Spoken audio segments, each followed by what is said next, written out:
side at sa mga abangers at saka sa mga bagong subscriber, I have two reasons to celebrate. Yan. The first one is I'm done with my rhinoplasty. This is for my 7th day, so hindi pa siya masyadong healed. And I would like to thank Dr. Baker. Ayan, si Danny Baker. So if you guys are very interested, no, I posted them online sa my Facebook channel. And another celebration that I would like to share is nag 2 million subscriber na po tayo. More than 2 million. Thank you so much sa support. And hindi ako masyadong makatawa kasi again, meron pa po siyang tahi. Yan. Medyo nagsaswell pa siya, but I'm very happy for the result. Thank you, Dr. Baker, for making me pretty this time. Ayan. So meron tayong tutulungan ngayon. Ano nga yung mo? No need for her to enhance her beauty kasi sobrang ganda niya sa personal. The skin, the face, is very natural and she's very pretty. So, ready ka na? Yes. Okay.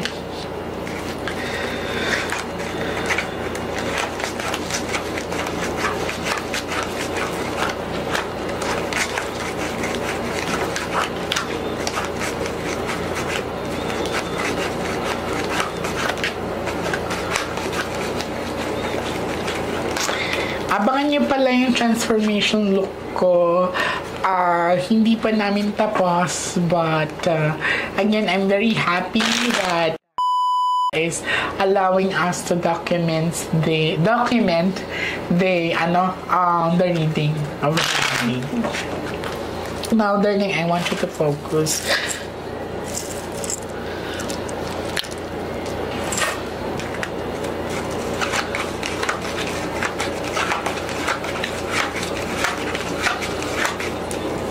I want you to pick one card. Thank you. So this is you. I'm hoping that this is a red card. Ikaw yan. Okay. Pero ang ganda talaga niya sa personal. Kung makikita niyo siya. She's very pretty. Cut the cards into 3.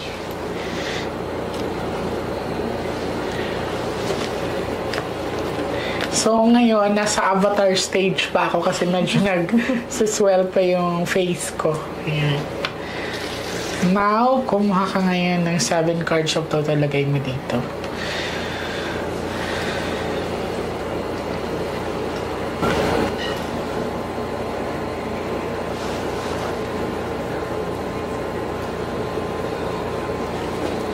So, darling, I have the 7th set or the first set of the cards now. So, ikaw to. I'm hoping that this is a red card.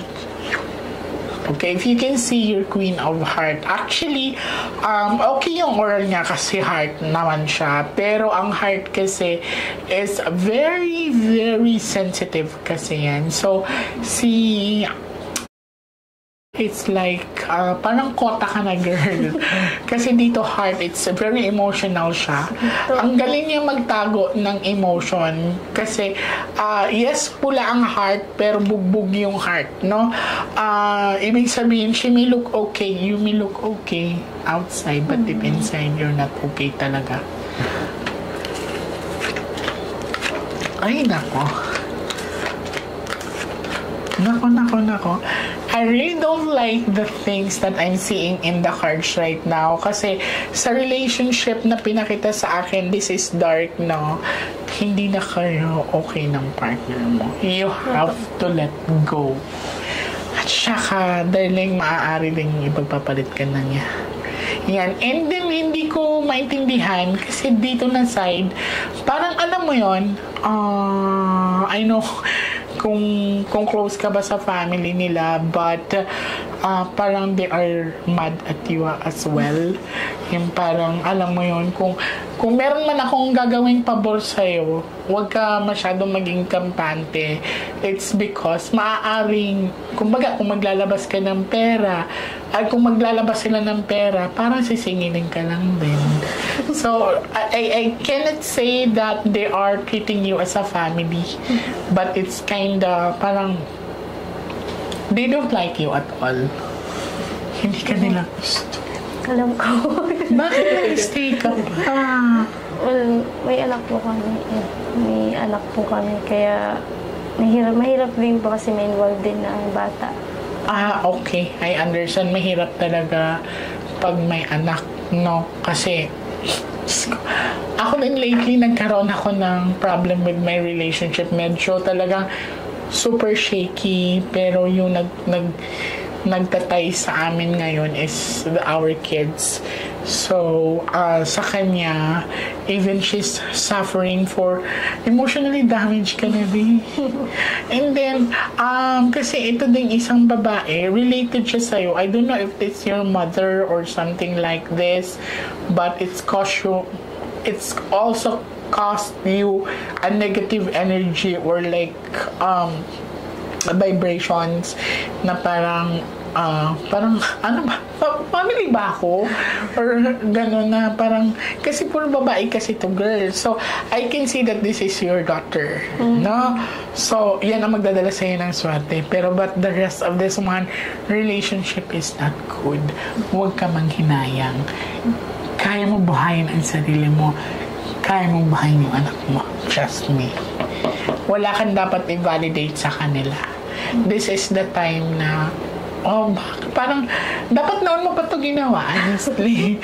Pero kasi naiintindihan kita dahil nga, yun nga, meron kayong tinatawag na anak. So, you're trying na siguro bigyan ng chance na baka magbago or let us say, baka tulungan ka to progress. Kasi honestly, sa pinapakita sa akin ng baraha, parang ikaw lang yung nagsusumikap. Ikaw lang talaga, darling, I swear. Yung parang, kung meron man tong kakayanan, kung sino man tong partner mo. So, parang talaga, darling, it's the surrounding of the family, even the family member that you have, let us say, mother or kung sino man to, and the other side of the parties, parang toxic. I really appreciate you for being strong enough to handle the situation. Kasi andito ka na rin sa point na 50-50 chances of 5-5. So, parang gusto mo na rin bumigay. Pero, you're always having your inspiration sa anak mo. Parang siya yung nag-drive sa'yo na hindi ka pwedeng sumuko. Kasi, pag sumuko ako, sinong bubuhay sa'yo? Something like that. Which is, I really feel because I'm a mother also. Nako, kung sino ka man.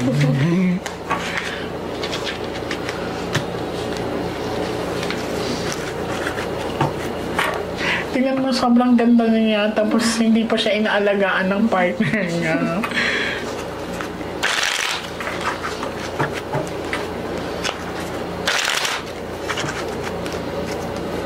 Cut the cards into 3.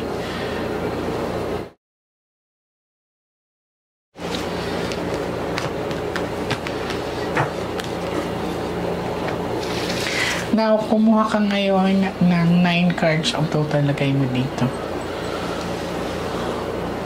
Huwag ka magmadali,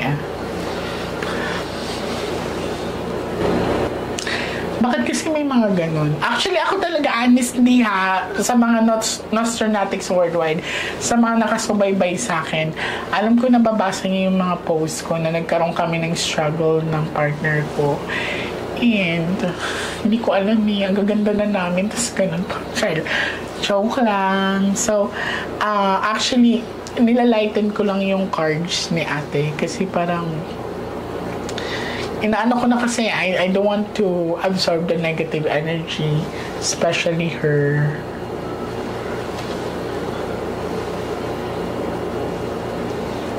Diba? Ang ganda na niya dahil. Ano pa bang hanapin niya sa'yo? Hindi ka naman tamad-tamad.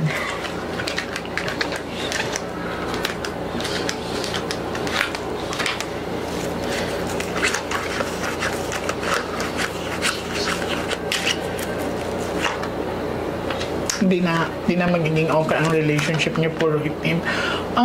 Okay. Ganito pala ang nangyayari sa'yo, sa pinapakita sa akin sa cards. You're really in pain, darling. You bear each pain na everyday yan. 50-50 na talaga. Huwag mo nang i-push yan. Kasi ang naiinis lang ako kasi parang yung side ng partner niya is hindi rin suporta. Parang ayaw niya talaga sa inyo. Ayaw niya sa'yo. Ayaw siya sa'yo. Yung parang ikaw pa ngayon ang pwedeng lulukohin yung side nila. Okay? Gets mo kunwari kung ako yung partner mo, ako ang sinasabihan na, hayaan mo yun, lulukuhin ka lang nun, ginagamit mo. Paano mo gagamitin? Parang wala nga to. Diba? So, darling, you will have a better relationship. This is King of Diamond.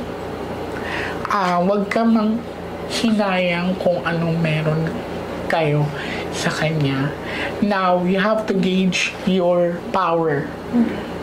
Kaya mong buhayin yung anak mo na kahit ikaw lang ang isa. Now, make it legal. Kung talagang hindi na kayo maging okay, kung ganun talaga siya na pinapabayaan ka lang niya, darling, make it legal. Pasuportaan mo yung anak mo. Hindi ka manghihingi, pero give him obligation. Kasi karapatan ng anak niyo yan. Kailangan matanggap ng anak niyo ang nararapat para sa kanya. Okay? Huwag ka matakot. You are the mother. Ilalaban mo lang yung karapatan ng anak mo. Actually, hindi ka kailangan magmakaawa para tulungan ka. Obligasyon niya yun.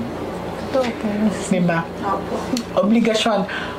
Kayong mga lalaki dyan na Diyos ko, mga, ay nako Lord, hindi ko alam kung tama ba itong sasabihin ko, na makagawa na ng konting bagay, akala nyo na talaga kayo na ang bumuhay sa buong pamilya. Yun, no? Yung parang isusumbat pa. Diba? Ganun ang nangyayari sa'yo, girl. But, I really admire you for having this kind of strong personality na, hindi ka na naman tutulungan ito ng family niya. Hindi kayo tutulungan na maging okay kayo. Paglalayuin pa kayo. Honestly. Yun ang nakikita ko sa cards, ha. Wag na. Darling, maganda ka. Hello. Last set of the cards. Natatawa ka kasi wala na lang ako masabi mo. It's right. That's, you know what, kaya ako na-appreciate, no? Kasi even ang bigat ng nararamdaman mo, you manage to laugh. Ibig sabihin, you manage to smile, you manage to laugh. Ibig sabihin, maning-mani na lang sa'yo yan. Sanay Ulitin ko sa'yo, hindi mo kailangan magmakaawa na tulungan ka. Make it legal. Okay? Yes po.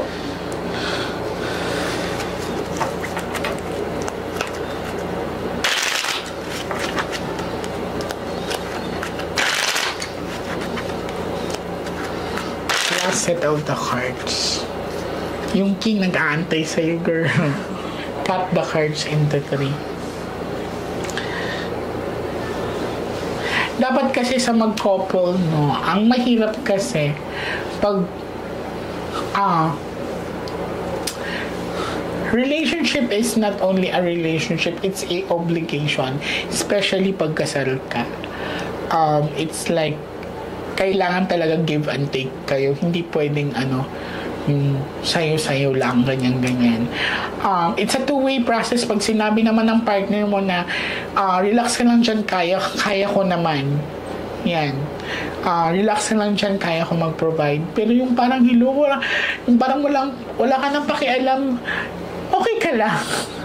Diba? Yung parang pwede ka naman kasi natin tanungin yung partner natin na may maitutulong ba ako.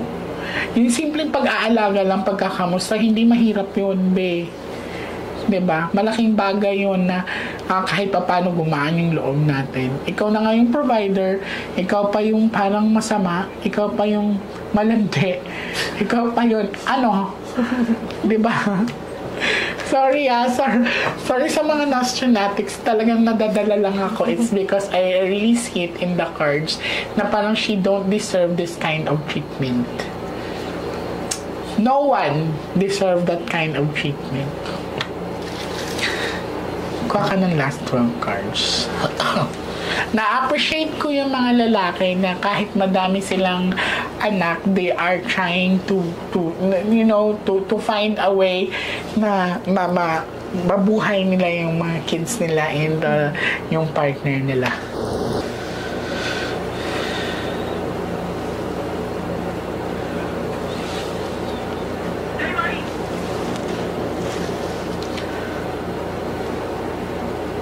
Sorry, mister. It's Hindi okay. ako makakomment po siya. Okay lang. Di ba ang bigat? Oo. Kasi ubos na ubos ka na, be. Yung parang nasanay ka na sa pain. Oo. That's the sign na kaya mo na talaga. Kasi dati natatakot ka pa siguro eh.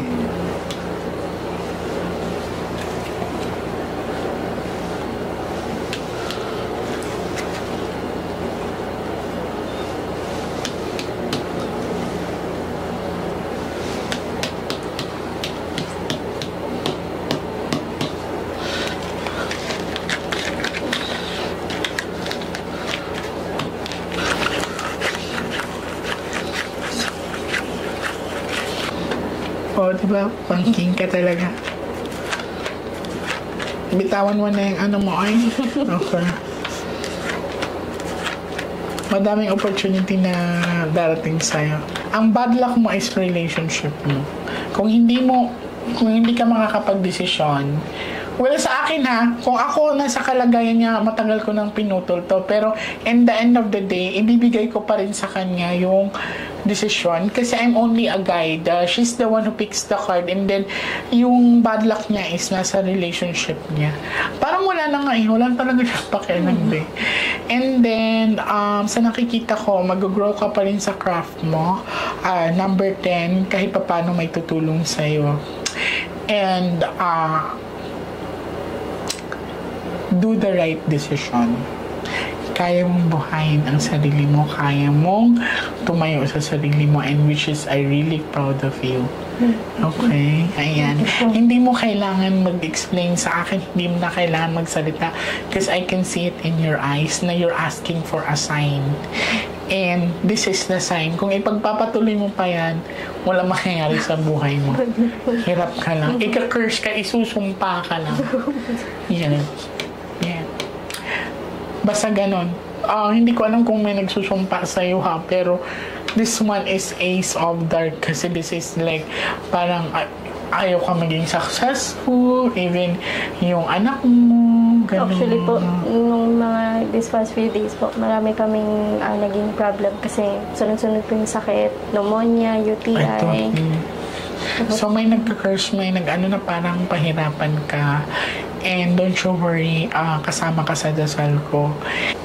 Kung, ito din masasabi ko ha, it's kind of choke, but minsan masarap mahalin ang single mom. Kasi kaya nga nilang buhayin yung anak nila, how much more sa darating pa na love life nila.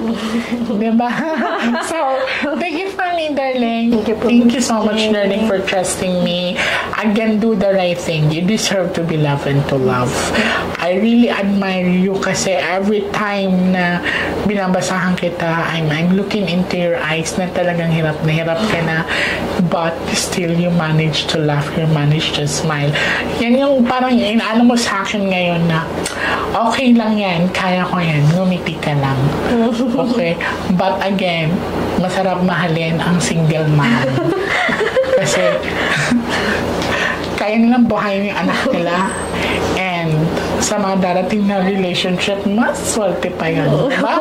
Okay, so ayan. So maraming salamat, darling, and God bless you. Thank you. Ayan. So mag-ingat po kayo lahat. Ano lang ha, spread the good vibes. So again, this is only a cards. I'm only a guide. Pero in the end of the day, siya pa rin ang mag-decision. I love you, darling. Thank you.